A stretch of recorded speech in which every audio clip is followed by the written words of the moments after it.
여러분 주무시다가 시계를 맞춰놓고 꼭 어딘가에 일어나야 하거나 가야 할 어떤 그런 시간이 있을 때 자꾸 시계를 미리 보게 되죠. 그런 적 있습니까? 자꾸 시계를 미리 보게 되는 거죠.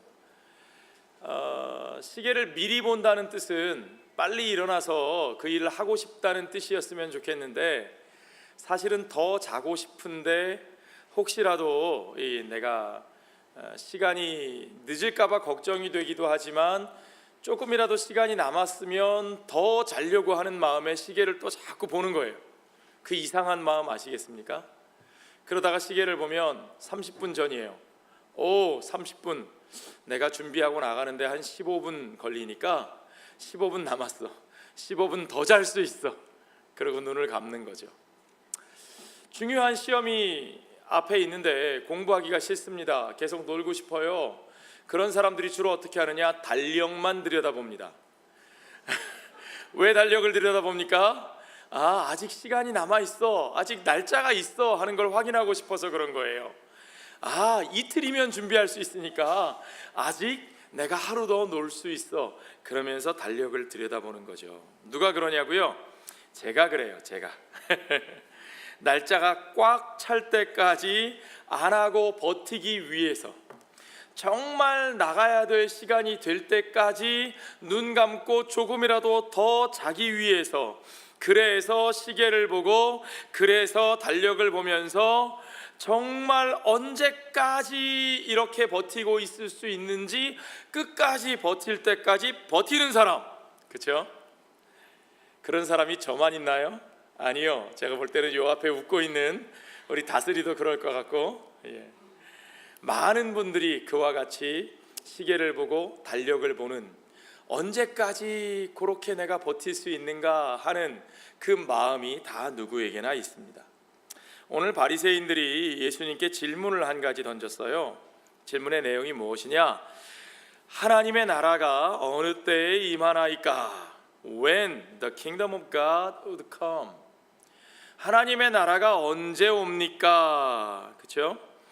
여기서 이 질문에 대하여 대답하신 주님의 대답이 우리에게 아주 익숙한 대답입니다. 보십시오.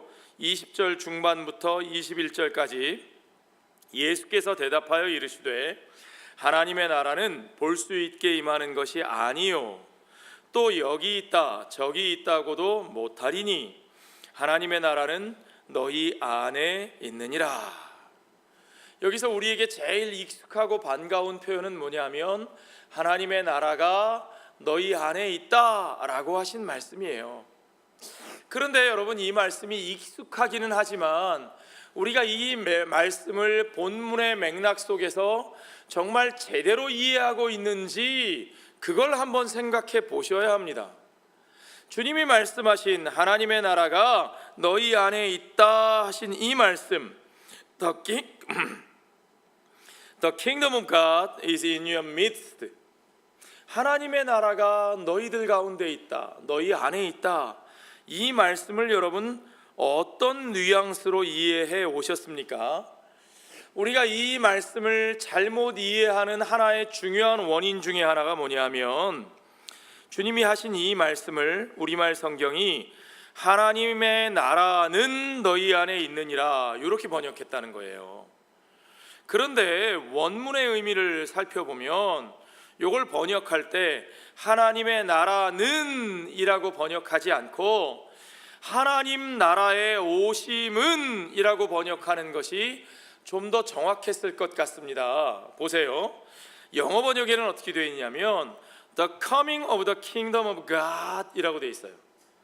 그러니까 하나님 나라가 어떠하다는 표현이라기보다는 하나님 나라의 coming, 하나님 나라의 오심이 어떠한 모습으로 어떤 과정으로 이루어진다, 이렇게 번역할 수 있죠. 여기 헬라어 원문에는 그럼 어떻게 되어 있느냐? 헬라어 원문도 그렇게 되어 있어요. 에르케타이 헤 바실레이아 투테우, 바실레이아 투테우, 하나님의 나라거든요. 에르케타이 헤 바실레이아 투테우, 그러면 하나님 나라의 오심입니다. The coming of the kingdom of God. 하나님 나라의 오심이 어떤 것이냐? 예수님은 이렇게 말씀하시는 거예요.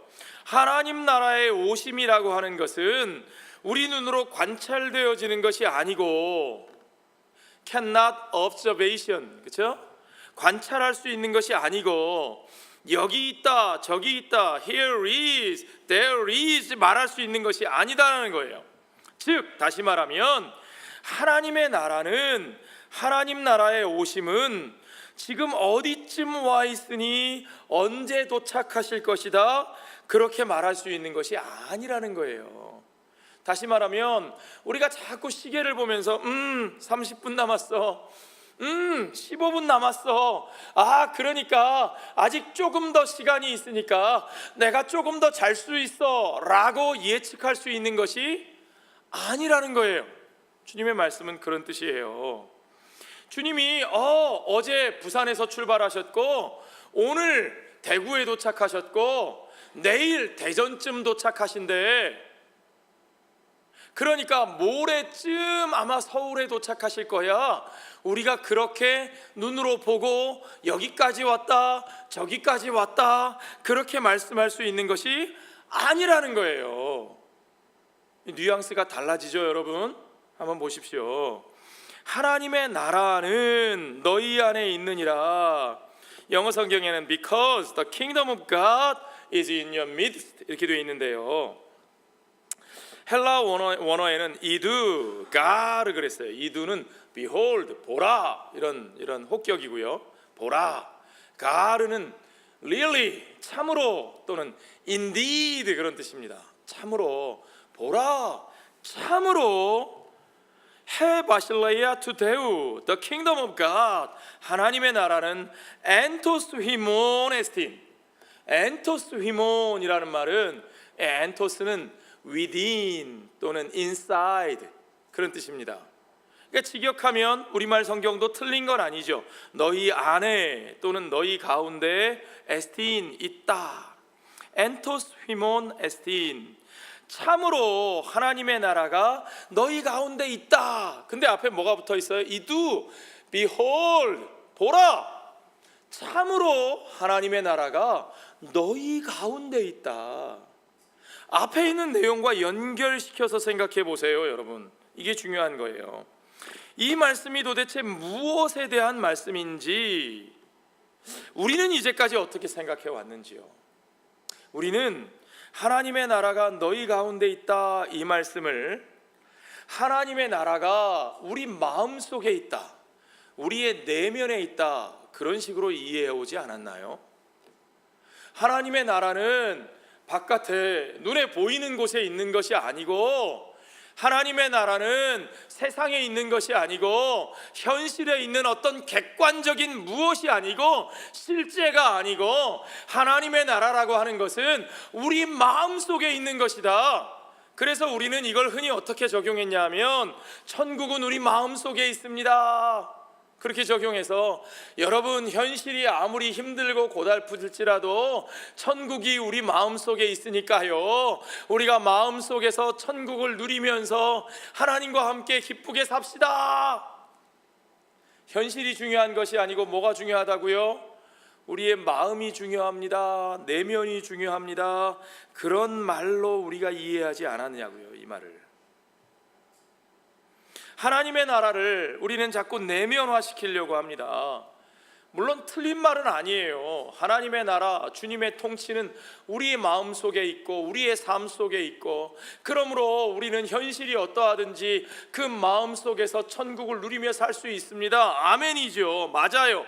그러나 정말 이 문장 속에서, 이 맥락 속에서 예수님이 강조하신 게 그런 뜻이냐? 하나님의 나라가 우리의 내면 속에, 마음 속에서나 이루어지는 어떤 내면의 나라라고 우리가 그렇게 이해하는 것이 옳으냐? 이 말 속에서 예수님은 그런 뜻을 가지고 강조하지 않으셨습니다. 오늘 본문의 예수님의 말씀은 하나님의 나라가 보이지 않는다는 것이 아닙니다. 하나님의 나라가 현실에는 없고 우리의 내면 속에만 있는 내면화된 어떤 주관적인 어떤 것이다 라고 말씀하시는 것이 아닙니다. 마치 플라톤 같은 철학자가 하나님의 나라는 이 땅 현실에 있는 것이 아니라 저 이데아계에 있는 거야 라고 말하는 것과 같은 의미가 아니라는 거예요. 여러분, 여기 있는 것도 아니고 저기 있는 것도 아닌, 즉 실체가 없는 그런 것이 하나님의 나라다, 그런 말이 아닙니다.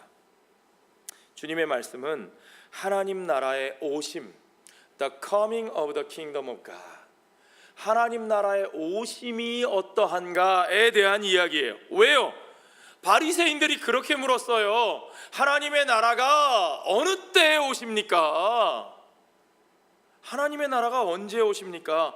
그러니까 예수님이 하나님 나라의 오심이 어떠한 것이냐, 하나님의 나라는 여기쯤 오셨다 저기쯤 오셨다고 말할 수 있는 것이 아니고, 30분 후에 오신다 15분 후에 오신다 말할 수 있는 것이 아니고, 그러므로 말미암아 아직 30분이 있으니까 조금 더 자다가 15분 전쯤 일어나서 준비하면 돼 할 수 있는 것이 아니고, 여기 오셨나 저기 오셨나 확인해 보면서 그러면 내가 언제 맞으러 나가면 되나, 그럴 수 있는 것이 아니라는 말이에요. 하나님의 나라의 오심이 어떠하냐, 그 나라는 이미 우리 가운데 오셨다는 겁니다. 아멘. 하나님의 나라가 너희 가운데 있다. 하나님의 나라는 이미 오셔서 우리 속 안에 있다. 우리 가운데 있다. That is within me. The kingdom of God is within me. 우리 가운데 있습니다. 우리들 속에 있습니다. 다시 말하면 이미 하나님의 나라는 우리 곁에 있고, 우리의 손이 닿는 그곳이 바로 하나님의 나라라는 겁니다. 그러므로 우리는 지금 당장 그 하나님의 나라에 대해서 우리가 결정해야 할 그것을 결정해야 된다는 거죠. 우리는 지금 당장 우리 가운데 있는 그 하나님의 나라에 대한 우리들의 태도를 결정해야 된다는 거예요. 지금 당장 돌아설 자는 돌아서야 되고, 지금 당장 내려놓을 것은 내려놓아야 되고, 지금 당장 그 하나님의 나라로 우리 가운데 오신 예수 그리스도를 따라야 할 자는 그를 따라야 한다는 거예요. 여러분, 자, 이 말씀을 예수님께서 바리새인들에게 하셨습니다. 그리고 22절부터는 제자들에게 당부하셔요. 바리새인들이 물은 의도, 그들에 대한 예수님의 말씀, 그 이야기를 제자들이 듣고 있었을 텐데, 이제는 예수님이 바리새인들이 아닌 그곳에 있던 제자들에게 더 자세히 설명하시는 거예요. 22절부터 한번 보시죠. 또 제자들에게 이르시되 때가 이르리니 너희가 인자의 날 하루를 보고자 하되 보지 못하리라. 사람이 너희에게 말하되 보라 저기 있다 보라 여기 있다 하리라. 그러나 너희는 가지도 말고 따르지도 말라. 번개가 하늘 아래 이쪽에서 번쩍이어 하늘 아래 저쪽까지 비침같이 인자도 자기 날에 그러하리라. 그러나 그가 먼저 많은 고난을 받으며 이 세대에게 버린 바 되어야 할지니라. 자, 먼저 예수님께서 제자들에게 인자의 날이라는 표현을 쓰셨어요. 우리는 이 인자의 날을 흔히 예수님 재림의 때 또는 하나님의 나라와 동일하게 생각하는 경향이 있는데, 그러면 이것이 하나님의 나라의 임재와 동일한 뜻이라면 도대체 하나님의 나라가 너희 가운데 있다라고 말씀하셔 놓고 또 여기서 인자의 날을 보고자 하되 보지 못하리라, 이건 앞뒤가 맞지 않잖아요. 그렇죠? 앞뒤에 말이 모순이 됩니다. 아니, 하나님 나라가 우리 가운데 있는데 그런데 인자의 날을 못 보다니요. 그럼 여기서 말하는 인자의 날은 무슨 뜻일까요? 하나님의 나라는 이미 우리 가운데 가까이 왔다고 요한도 선포했고 예수님도 선포했었어요. 회개하라, 하나님의 나라가 가까웠느니라. 그것이 예수님이 선포하신 복음의 메시지였는데, 도대체 인자의 날을 너희가 보고자 하되 보지 못하리라 하는 그 말씀은 도대체 무슨 말인가? 여러분 헷갈리지 않으십니까? 자, 한번 조금 더 생각을 해보죠.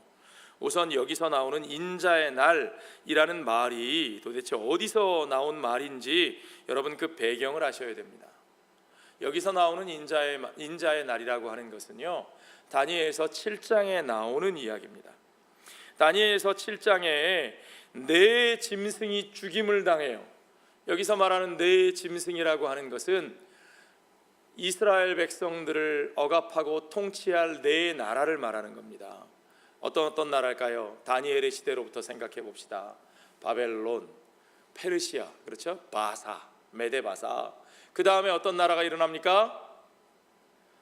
헬라 나라가 일어나죠. 헬라 나라, 그리스, 헬레니즘 제국, 알렉산더 대왕이 그리스 북부 마케도니아에서 일으켜서 온 지중해 연안은 물론이고 저기 페르시아와 인도까지, 인더스강 유역까지 점령했던 대제국 헬라, 그 헬레니즘 제국을 지나서 그 나라가 분열되었다가 그 다음에 올 나라가 어디냐? 로마죠. 로마. 바벨론과 바사와 헬라와 로마의 이 네 짐승들이 다 죽임을 당하고, 그리고 하늘에서 구름을 타고 오시는 바로 그 인자, The Son of Man, 그것이 다니엘서 7장에 나오는 거죠. 다니엘 7장 14절은 이렇게 되어 있습니다.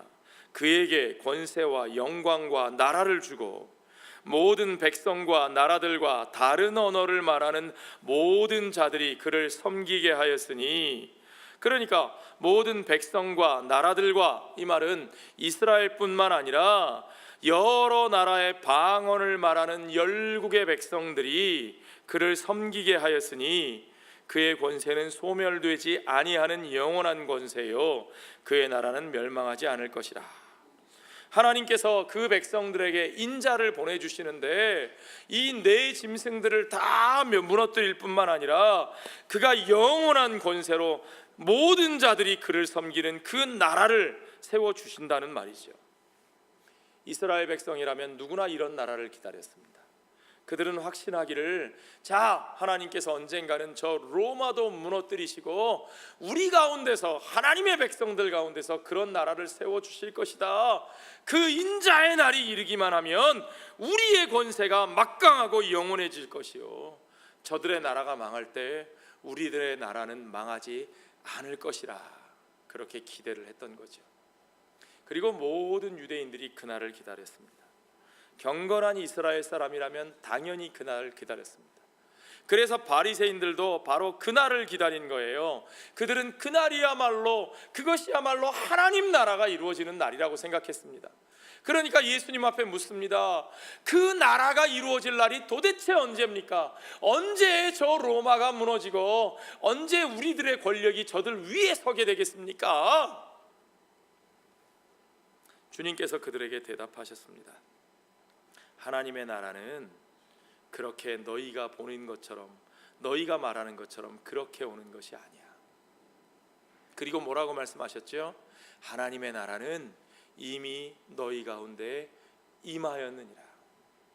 하나님의 나라가 그들 앞에 이미 임하였지만 그 하나님의 나라의 주인으로 오신 예수 그리스도께서 그들 가운데 이미 계셨고, 그 하나님의 나라에 이루어질 그 은혜와 그 놀라운 구원의 역사를 주님께서 그들 앞에 이미 선포하셨고 그것을 행하셨고 그것을 보여주셨지만, 그들은 그분 앞에 서 있는 그 예수가 바로 그 하나님 나라의 주인인 줄 알지 못하였습니다. 주님은 이미 그들에게 잃은 자를 찾아 구원하는 것이 그 하나님 나라의 역사요 그 기쁨인 것을 여러 번 말씀하셨지만, 그들은 주님이 맞아들여 함께 잔치하는 그 사람들이 여전히 불편하고 그들이 하나님 나라의 주인공이라는 사실을 그들은 받아들일 수 없었습니다. 그런 사람들에게 하나님 나라에 실제로 그들 가운데 이미 와 계신 예수 그리스도를 받아들이지 않는 그들에게 대해서 주님은 제자들에게 뭐라고 말씀하셨느냐? 너희가 인자의 날 하루를 보고자 하되 보지 못하리라.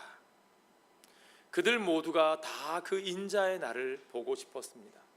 그들 모두가 다니엘 선지자가 말했던 것처럼 그들 위에 세워지는 그 영원한 권세의 나라, 그 내 짐승들을 짓밟고 세워지는 그 영원한 권세, 그 인자의 날을 정말 너무나 보고 싶었지만, 그러나 그들 가운데 오신 인자 하나님의 나라를 보지 못하는 그들은 그 인자의 날을 볼 수 없다고 주님은 분명하게 말씀하신 거죠. 또한 그들 가운데 이런 사람들이 있습니다. 기다리다가 그 인자의 오심을 기다리다가 어떤 사람은 뭐라고 말하느냐? 야, 저기 있어, 저기 바로 그 인자가 저기 있어. 여기 있어, 여기. 그 인자가 바로 여기 있어. 누굽니까? 저기 있는 그 사람은 누굽니까? 우리를 위하여 칼을 빼들고 로마를 물리쳐줄 힘을 가진 것 같은 그 사람. 야, 우리가 바라던 힘이 바로 저 사람에게 있어. 저 사람이 인자야. 야, 우리가 바라던 그 물질이 저 사람에게 있어. 그렇게 오랫동안 우리를 배불리 먹여줄 사람을 기다렸는데 저 돈을 가진 저 사람이 바로 그 사람이야. 그가 인자야. 주님은 아니라고 말씀하죠. 아닙니다.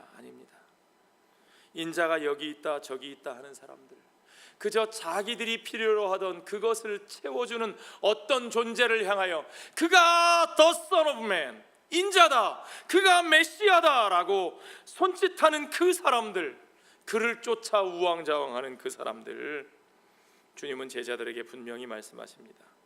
너희는 가지도 말고 따르지도 말라. 진짜 인자의 날에는 모두가 보게 될 것이다.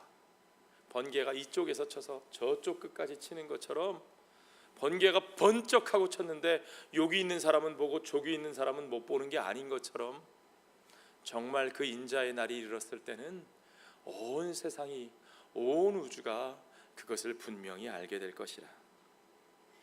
먼저 중요한 것은 무엇이냐? 여기 있다 저기 있다, 이만큼 왔다 저만큼 왔다, 이 사람이다 저 사람이다, 그것이 아니고 너희가 알아야 할 진짜 중요한 것은 뭐냐? 그 인자가 이미 너희 가운데 있고 그 하나님의 나라가 이미 너희 가운데 임하였는데, 너희가 알아야 할 진짜 중요한 것은 무엇이냐? 그가 고난을 받으며 이 세대에게 버린 바 되어야 할 것이니라.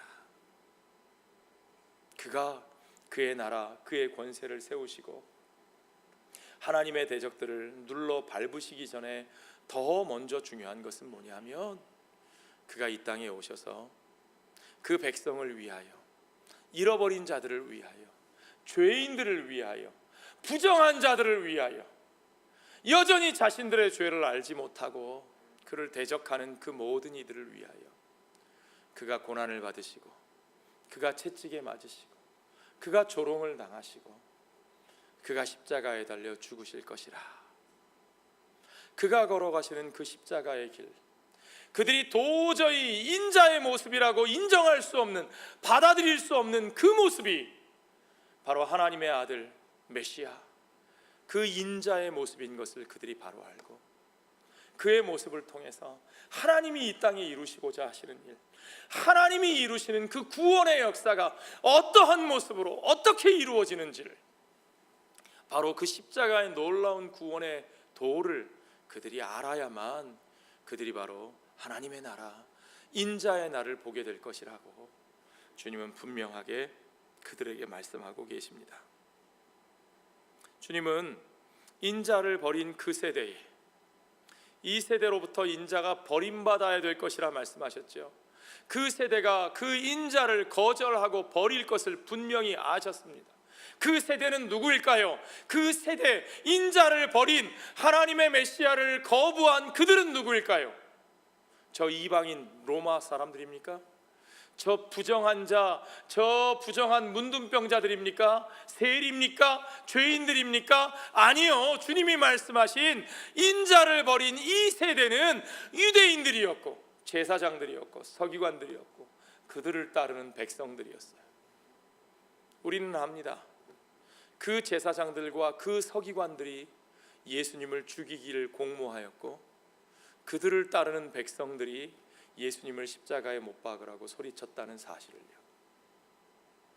그 인자를 버린 그 세대, 사실은 하나님의 백성이라 자처하던 사람들, 자기들은 거룩하고 저들은 더럽다고 말하던 사람들, 그 세대의 사람들이, 그 세대의 하나님의 백성들이 하나님이 보내신 인자, 그 하나님의 나라를 거절하고 자기들의 나라를 세우기 원했다는 사실을 우리는 압니다. 주님은 말씀하십니다. 그 세대에 일어날 일이 무엇인가? 그들이 그렇게 인자를 거절했을 때, 그들이 인자의 날을 본다고 장담하고 있지만 그들이 인자의 날을 보기 전에 일어날 일이 무엇인가? 그것이 바로 노아의 때와 같다고 말씀하십니다. 롯이 소돔에서 나가던 때와 같다고 말씀하십니다. 인자가 드러내는 날, 인자의 말씀이 옳았다는 사실이 드러나게 되는 날, 그들은 결국 노아의 때의 사람들 같이, 롯의 때의 소돔의 사람들과 같이 그러한 일을 당하게 될 것이라는 거죠. 31절부터 볼까요? 그날에 만일 사람이 지붕 위에 있고 그의 세간이 그 집안에 있으면 그것을 가지러 내려가지 말 것이요 밭에 있는 자도 그와 같이 뒤로 돌이키지 말 것이니라. 그날에 그 인자를 버린 그 세대가, 인자의 말씀을 거절한 그 세대가 곧 당할 그날이 어떤 날인지 여러분 생각해 보세요. 그날에 만일 사람이 지붕 위에 있으면, 그 일이 닥치면, 인자가 경고하시던 그날이 닥치면, 사람이 지붕 위에 올라가 있었고 그의 세간살이, 살림살이, 그의 재산이 집 안에 있었어도 집 안에 들려서 그것을 챙기지 말고 그냥 도망가라.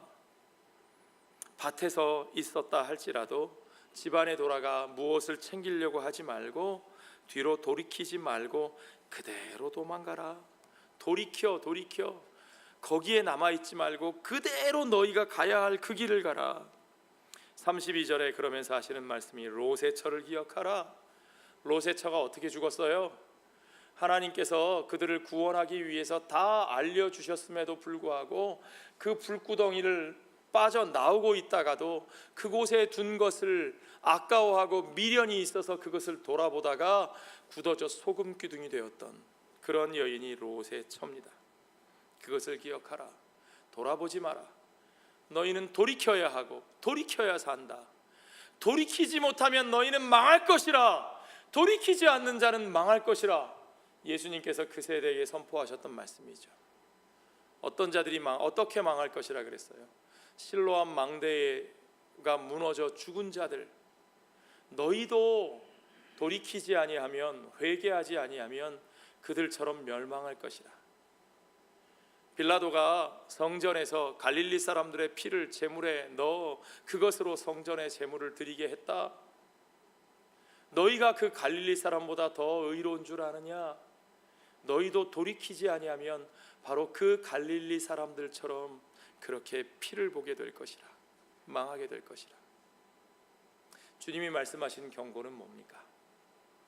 그 세대의 유대인들이, 그 세대의 하나님의 백성이라 하는 자들이 하나님의 복음의 메시지 앞에 귀를 기울이지 아니하고 자기들이 공모하던 방식, 자기들이 살아가던 방식, 자기들의 힘과 자기들의 돈과 자기들의 권세로 그 나라를 세우기 위하여 그렇게 폭력을 의지하고, 그렇게 물질을 의지하고, 가이사의 것을 가이사에게 돌리지 못하고 가이사의 것으로 마치 하나님의 영광을 위하여 쓸 수 있는 것처럼, 가이사의 것을 추구하면서 하나님의 나라를 추구하는 것처럼 그렇게 살던 그 사람들, 그들이 그 길로부터 돌이키지 아니하면 그들처럼 똑같이 망하게 될 것이라고 주님은 말씀하셨습니다.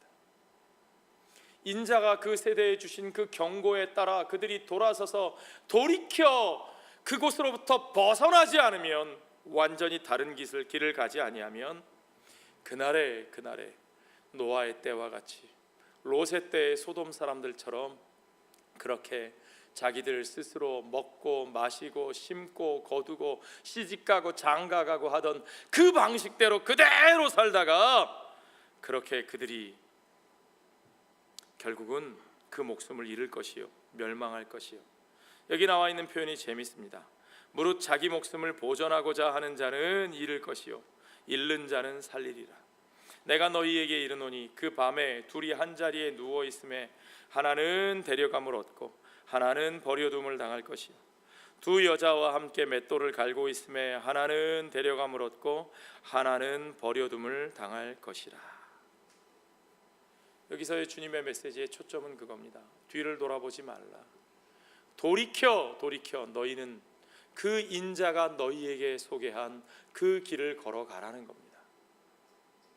그 길로부터 돌아서지 않는 자 반드시 망할 것이고, 그러다가 너희에게 그 적들이 쳐들어올 때, 너희가 그 화를 당하게 될 때 너희 가운데 바로 옆에 있는 그 한 사람도 데려감을 당하고, 너희가 알지도 못하는 사이에 하나는 데려감을 당하고 하나는 버려지는 일들을 당할 것이다. 어떤 분들은요, 이 말씀을 가지고 이 데려간다, 하나는 데려감을 당하고 하나는 버려진다, 이 표현에 하나는 데려가고 하나는 남겨진다, 이 말을 좀 과하게 해석하는 경향이 있는데, 뭐라고 해석하냐면 will be taken, 데려간다, 이 말을 언제부턴가 우리에게 익숙한 휴거라고 하는 용어로 이해하시는 분들이 많이 있어요. 이 휴거라는 말이 무슨 뜻이냐, 어떤 사람들은 이게 무슨 성경에 나오는 원어 정도 되는 줄 알고 이해하는 분들이 있는데, 그렇지 않습니다. 이거는 한자말로 만들어낸 말이에요. 휴는 들어 올리다, 든다 그런 뜻이고, 거는 끌어올린다 그런 뜻이고, 거중기라는 말 아시죠? 거중기, 끌어올리는, 무거운 것을 끌어올리는 기계. 휴거는 들어 끌어올린다 그런 말이에요. 데살로니가전서 4장에 그때 예수님께서 잠든 자들을 다 일으키시고 다시 오실 때에 이 땅에 있는 자들을 끌어올리신다, 데려가신다, 그 말을 그렇게 해석한 거죠. 휴거, 영어로 하면 rapture라는 말인데, rapture. 여기서 이 데려감을 얻고 하나는 데려감을 얻고 하나는 버려진다, 이 말을 우리가 오해하고 있어요.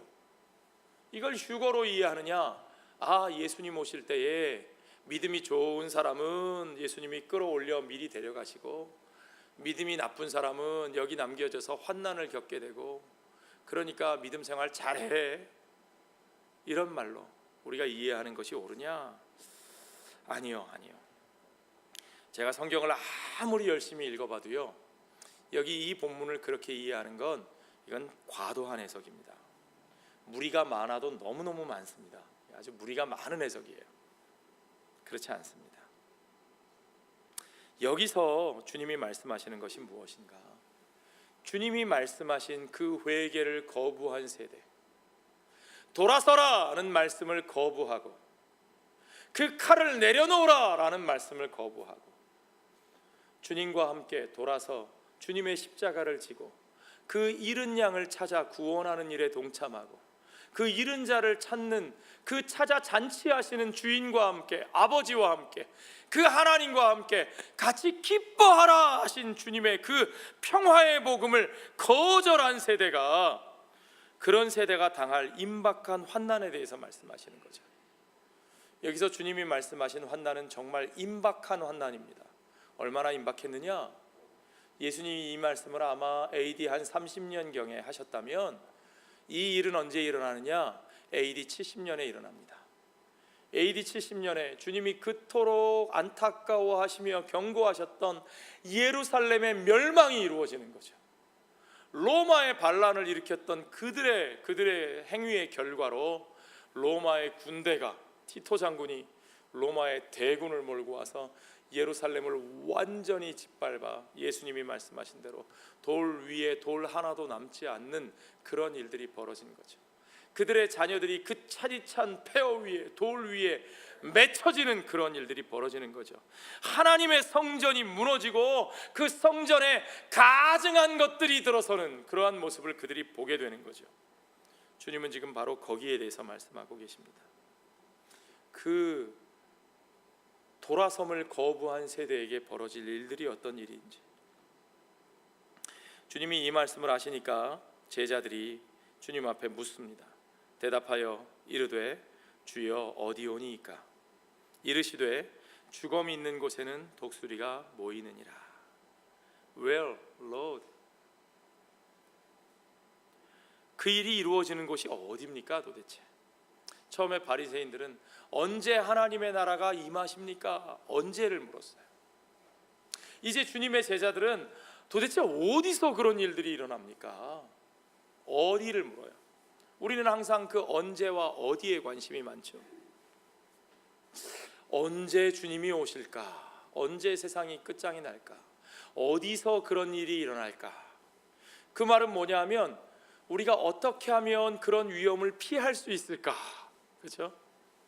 그래서 많은 이단들이 뭐라고 말하냐면 어디로 모이면 그 환난을 피할 수 있다, 뭐 이런 얘기를 해요. 옛날에 한국에서는 계룡산자락에 모이면 말세의 위험을 피할 수 있다, 이렇게 말하는 사람들이 많았고요. 요즘에 어떤 사이비 목사는 피지에 땅을 사서 거기로 이민을 가면, 저 남태평양에 피지로 이민을 가면 거기서 살면, 우리가 재산을 다 팔아 거기서 모여 살면 우리가 그 환난을 피할 수 있다, 뭐 이렇게 가르친대요.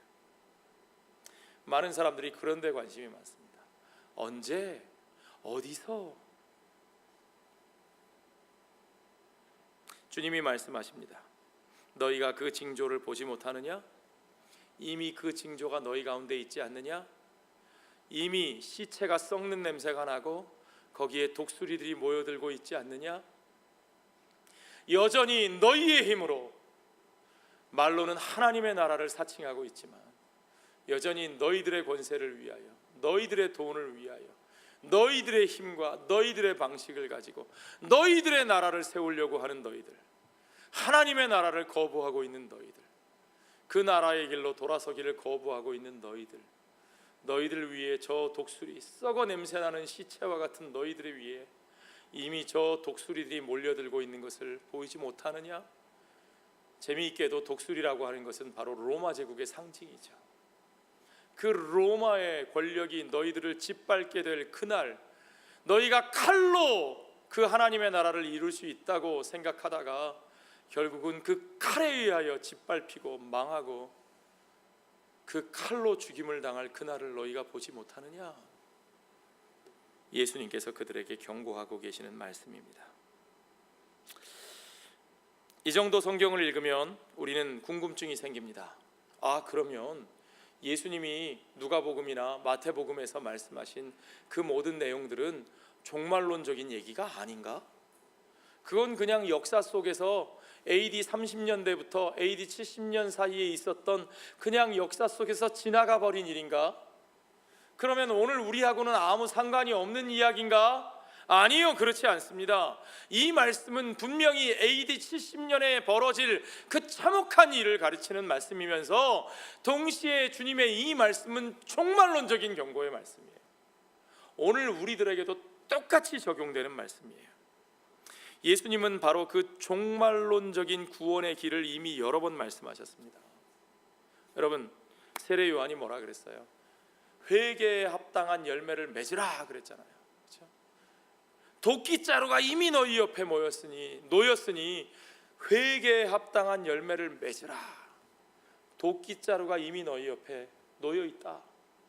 회개하라, 하나님 나라가 가까이 왔느니라. 그 메시지는 지금 이 길에 회개하지 않으면, 돌아서지 아니하면, 이 하나님의 나라를 받아들이지 않으면 너희에게 남는 것은, 돌아올 것은 도끼밖에 없다, 심판밖에 없다라는 사실을 이미 요한이 선포했다는 거죠. 그것이 바로 종말론적인 메시지의 의미입니다. 우리가 지난 주간에 읽은 누가복음 16장에 보면 부자와 나사로의 이야기가 나옵니다. 여러분, 부자는 한마디로 말하면 자기 누릴 것을 다 누리면서 산 사람이에요. 자기의 방식대로 자기 길을 따라 자기 것을 누리다가 간 사람이죠. 가난한 나사로는 누구냐? 자기의 것이 아무것도 없는 사람이에요.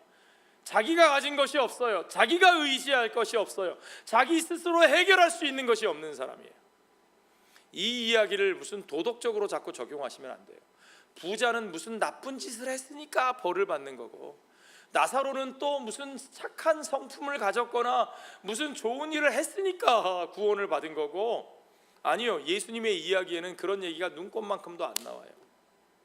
부자는 가진 것이 많은 자, 자기 자신이 가진 것을 의지하고 믿고 신뢰하며 스스로 부유하다, 스스로 기쁘다, 스스로 웃고 스스로 배부르다 말한 그 사람들, 예수님이 그런 사람들에 대해서 이미 언급하셨죠. 누가복음에서 화 있을진저 너희 배부른 자여, 화 있을진저 너희 지금 웃는 자들이여, 화 있을진저 너희 지금 부자들이여,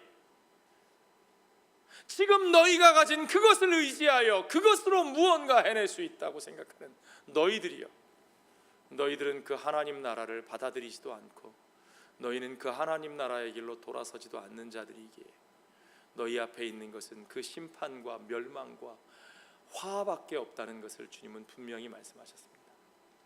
반대로 주님은 어떤 자들이 복이 있다고 말씀하셨어요? 가난한 자, 눈먼 자, 슬픈 자, 우는 자, 지금 죄인이라고 손가락질 당하는 자, 스스로 내세울 것이 아무것도 없는 자들, 주님은 그들 가운데 하나님의 은혜가 선포되고 그 하나님의 은혜가 그들을 아버지 아브라함의 자녀로 받아주실 것이라고, 그들을 아브라함의 자녀로 만드실 것이라고 분명하게 말씀하셨습니다. 주님은 그 잃은 자들을 위해, 잃은 자들을 찾기 위해 오셨고 그들을 찾고 기뻐하며 잔치하시는 것이 우리 주님의 마음이죠. 자, 어쨌든 부자는 죽어서 지옥불에 갔고 거지 나사로는 아버지 아브라함의 품에 안겼습니다. 부자가 그제서야 간청을 합니다. 물 한 방울만 떨어뜨려 주십시오. 아니야, 여기서부터 거기까지 거리가 어딘데? 그럴 수 없어. 그러면 우리 집에 내 형제들이 있나이다. 그 형제들에게 가서 말씀을 좀 전해 주십시오. 저 나사로를 보내서라도 좀 말씀을 전해 주십시오. 아니야, 소용없어. 그들에게는 이미 모세가 있고 이미 선지자들이 있어. 아닙니다, 아닙니다. 모세와 선지자들의 말을 듣지 않았을지라도 죽은 자가 가서 전하면 그들이 들을 것 같습니다. 그들에게 아브라함이 그 부자에게 주는 대답이 뭡니까? 아니야, 모세와 선지자의 말도 듣지 않은 그들이 죽은 자가 살아서 간다고 그 말을 듣겠니? 대답은 그렇게 되어 있죠. 듣겠니? 31절에, 누가복음 16장 31절에 이르되 모세와 선지자들에게 듣지 아니하면 비록 죽은 자 가운데서 살아나는 자가 있을지라도 권함을 받지 아니하리라. 권함을 받겠니? 안 할 거야, 그런 얘기죠. 그런데 여러분, 이 말씀이 주는 진짜 의미를 여러분 아십니까? 권함을 받지 않을 거야, 그런 일은 있을 수 없어, 그건 말도 안 되는 일이야, 그렇게 말하고 있지만 그 말도 안 되는 일을 누가 하셨느냐? 누가 하셨어요? 그 말도 안 되는 일을 하나님이 하셨어요. 그의 아들 예수 그리스도를 통해서 그 일을 하게 하셨어요. 정말 말도 안 되는 일입니다. 그들은 모세의 말도 듣지 않았고 선지자들의 말도 듣지 않았는데, 선지자는 한 사람 보냈나요? 수없이 많은 선지자들을 보냈어도 그들의 말을 듣지 않고 그들을 핍박하고 죽이고,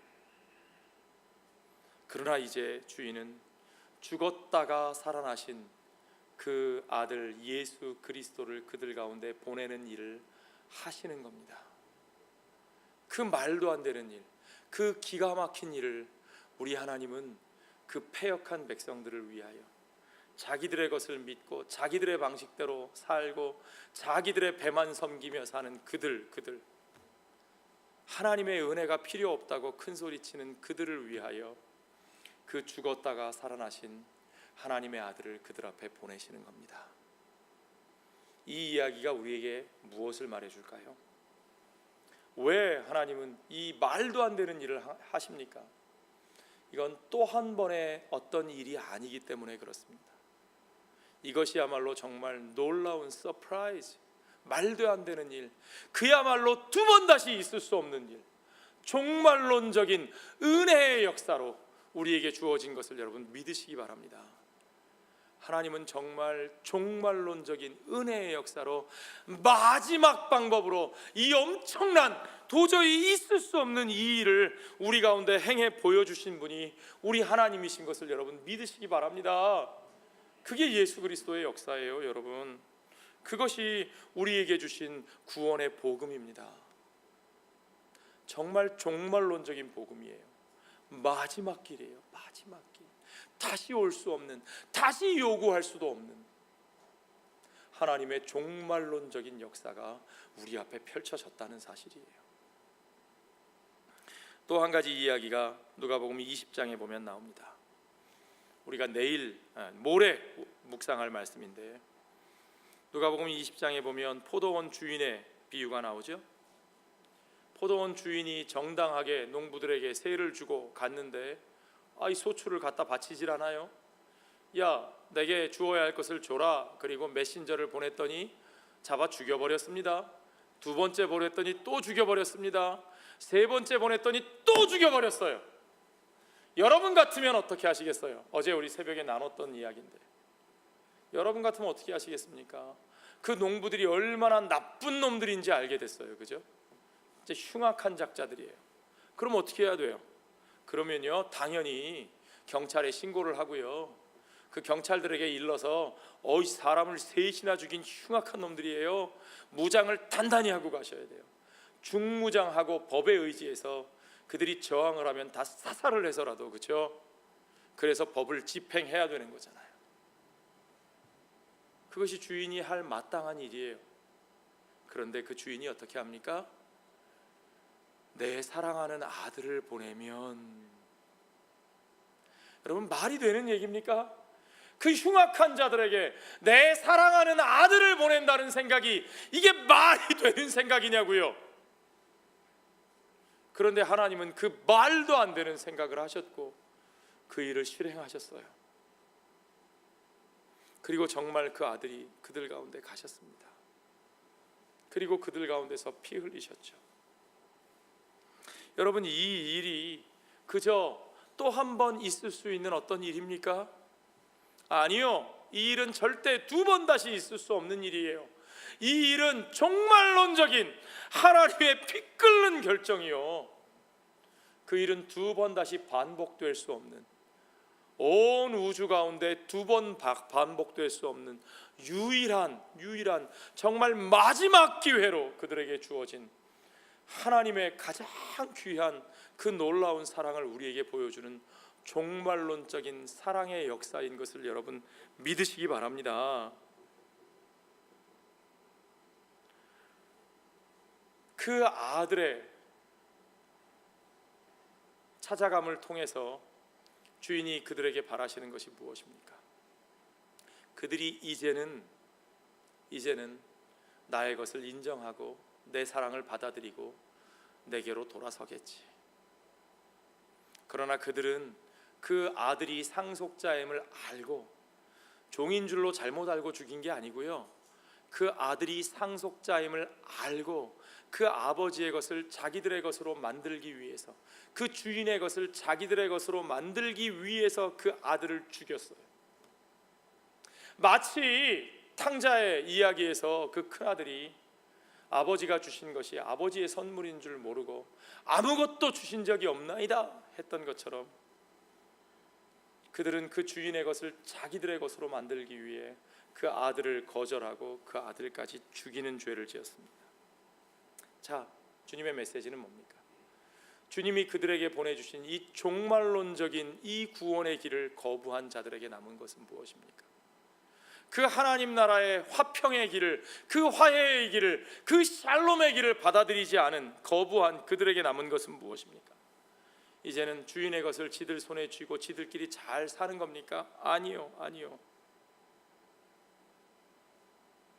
그들이 버린 돌을 주님께서는 모퉁이 돌로, 건축자들이 버린 돌을 주님께서 모퉁이 돌로 삼으신 것처럼, 우리 주님은 그들에게 버림받은 예수 그리스도를 온 세상의 모퉁이 돌로, 온 세상의 화해를 이루시는, 세상을 다시 세우시는, 하나님의 집을 다시 세우시는 모퉁이 돌로 삼으신 것을 여러분 믿으시기 바랍니다.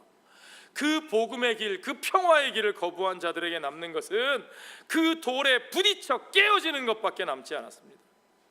그 돌이 사람 위에 떨어지면 그를 가루로 만들어 흩으리라, 주님께서 분명히 말씀하셨죠. 주님은 그들에게 그 평화의 복음을 전파하셨습니다. 그 유일한 구원의 길, 그 종말론적인 구원의 길을 그들에게 선포하셨어요. 주님이 누가복음 19장에 보면 41절부터 보면 이렇게 되어 있습니다. 가까이 오사 성을 보시고 우시며 이르시되 너도 오늘 평화에 관한 일을 알았더라면 좋을 뻔하였거니와 지금 내 눈에 숨겨졌더라. 예루살렘을 향해서 주님이 안타까워하신 건 그거예요. 평화에 관한 일을 알았더라면, 그런데 너희가 그걸 보지 못하는구나. 날이 이를지라 내 원수들이 토둔을 쌓고 너를 둘러 사면으로 가두고 또 너와 및 그 가운데 있는 내 자식들을 땅에 메어치며 돌 하나도 돌 위에 남기지 아니하리니 이는 내가 보살핌 받는 날을 알지 못함을 인함이니라. 42절에 평화에 관한 일을 알았더라면 이렇게 되어 있는 표현이 NIV 성경에 아주 쉽고 정확하게 번역이 되어 있는데, If you, even you, had only known on this day what would bring you peace. 무엇이 너희에게 평화를 가져다 줄 수 있을 것인가? 무엇이 너희에게 평화를 가져다 줄 것인가? But now it is hidden from your eyes. 무엇이 너희에게 평화를 가져다 줄 것인가?